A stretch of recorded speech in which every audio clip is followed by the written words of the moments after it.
Good morning. It's Torte de Lini. I'm sure you and the many SEA pubs are curious as to why you're seeing this hero here, Terrorblade, being picked as a support. Well, there isn't really one particular thing that makes him suddenly a good support hero, but more of a commentary of how differentiation between high immortal matches, games, drafting, and taking a good aspect of a hero and making it kind of the hero's identity in its role. If we check Dota 2 Pro Tracker, we can see that Terrorblade position 4 is not a smurf for low MMR, trolling because they don't want to play real support, or really anything in between of what you could think of. It's just kind of a big dictation of I think, one, when a hero becomes strong but doesn't fit in the meta, and then two, where accumulation of changes for the hero has led to its potential value during early stages of the patch when people are trying to figure out what works and which heroes don't work. So if we check Terrablade's changes across the past year, I think from at least initial observance, we don't really see one key area that has made him kind of a good support hero rather than a core hero, right? I mean, we see Reflection now slows attack speed. We see, can't target enemies who have BKB on with Sunder. He got a bump in lower cooldowns with Reflection and some strengths and survivability when laning. And so when we talk about the meta for the meta build for core Terrorblade, at least in 7.35b, it's not really being in his favor for Terrorblade, right? His laning isn't great outside of Metamorphosis to last hit, and he lacks the mobility and Dispel to keep up with team fighting against other popular carries, especially with Demon Zeal no longer dispelling Terrorblade in 7.34. With the Naga Siren's nerfs due to Eternal Shroud giving less health and Wraithband still not having much of an impact on her, Wraithband lowered armor in 7.35c. It hasn't really affected her pick rate during this current patch, at least from the initial point that we're seeing. We are seeing a bit of Terrorblade come back as a pause one in terms of pick rate, but his success is pretty average, right? 50 to 51%. So the question again comes back to, and especially why you probably clicked this video, why is Terrorblade good, or at least seeing popularity as a position 4? Well, there is actually a lot of value with the new buildup with his Reflection that we're seeing. For starters, if we check Reflection's talents, it's changed now at level 10. It's -4 second Reflection cooldown, and then at level 15, it's a 10% Reflection slow and damage. And this cumulative effect really adds to the value we're seeing for Terrorblade as a support pause for that early mid game, where the early game is about securing your laning stage, and that's still very important, regardless of who you are or what role you're playing in. So basically, the new talents have made Reflection a decently spammy spell from the laning stage to the mid game, and it's got a relatively safe range, right? If we look at the range for the hero, if we highlight over it, it's pretty good for a melee hero. One especially as weak as Terrorblade. See, beautiful Reflection there, stays safe in the back with some decent damage as Metamorphosis deals range damage, and we'll talk about that in a second.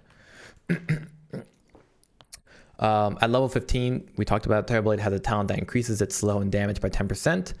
In 7.33, as we saw when I showed you previously, the developers made Reflection go from just slowing the movement of your targets to also slowing their attack speed. So now you're dealing a massive AoE movement and attack slow of about 40% or 40 for attack speed every 5 seconds, right? So if you take a look at the level 10 talent, it's -4 seconds. Max level for Reflection is 10 seconds, or 14 goes down to 10 seconds, and Reflection duration lasts 5 seconds. So 10 minus 5 means every 5 seconds you could spam this massive AoE ability that's super annoying, and it gives Terrorblade a lot of tempo he previously didn't have in that early game value. Reflection giving him a low cooldown, a non-disrupting lane harassment tool. When I talk about that, when I mention, let's say, Crystal Maiden, when she does her AoE damage, it targets the creeps and the enemy heroes. Well, with Terrorblade, it's a big AoE that only targets heroes, and that's great for a very fragile lane equilibrium, so to speak. So it affects both heroes in lane 2, which is a lot of value for a very low mana cost spell, right? Metamorphosis Reflection costs like 35 mana, 45 mana. Yeah, 50 mana at max level. That's very low. It's low for anyone at any level, or any mana pool for that matter. And then finally, another synergy we're seeing is that his Ag Shard ability, Demon Zeal, now applies to your Reflection Illusions, which is a lot of additional output damage that you can have when you yourself are not in that fight or your conjure images have been destroyed. Demon Zeal at whatever range affects any illusions that are created from your reflection, regardless how far you are from them. So just a great spammable spell that has no risk for you because you're playing from relatively far. And then on top of that, reflection giving him that low cooldown, non-disrupting lane harassment tool can be played on top of its slow to pin them down while you do metamorphosis damage from long range, which is amazing. So it's an instant slow AoE that does non-disruptive lane harassment that can be paired well with your position 3 to then go on them with your metamorphosis at range with bonus damage. So I hope that makes it pretty clear of what makes Terrorblade as a pos 4 hero potentially good. So how do you play this hero as a support? Well, you need to see him as kind of a flex pick when you play Terrorblade. You need to lead the enemy into thinking you're a carry to then play him as an offlane support. He's basically a battle pos 4 support hero in which you're constantly putting pressure on the lane to push off the enemy's safe laners while your own offlaner core gets a creep XP and gold advantage. As mentioned, you are relying on reflection to control the lane, as well as metamorphosis as your timing to engage with the enemy when you want to do big burst damage, which is kind of the way to win your lanes right now, especially as offlaners. We see that with like Techi's Timbersaw combos, where when they're ready to fight, they do big burst damage against cores or even the supports. Terrorblade still comes with one of the best things he's always had. He has the best agility gain. I think he gains 4 per level, which is pretty nutty. Let me check right here for you. Yeah, he's the highest agility gain in the game. So he has incredible armor. He has incredible damage, which makes him okay as a support to take a little bit of harassment, specifically physical harassment, not magical. So what about mid game? Well, this is where you grab a single point in conjure image before 6, and you start scouting the areas and start ganking items like Spirit Vessel, which we see here. This high level player has bought Spirit Vessel, or Orchid can both work with him because of the unescapable reflection consistent damage output. Both of these items kind of capitalize on your consistent ranged output at no risk for yourself.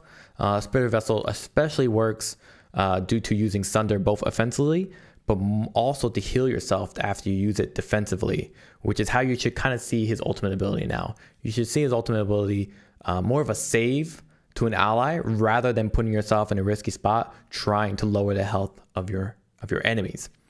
Maxing Conjure Image second means you get to take advantage of the mana regen you get from the Orchid, from the Spirit Vessel, to then flash farm for those big items that you typically couldn't get as a support.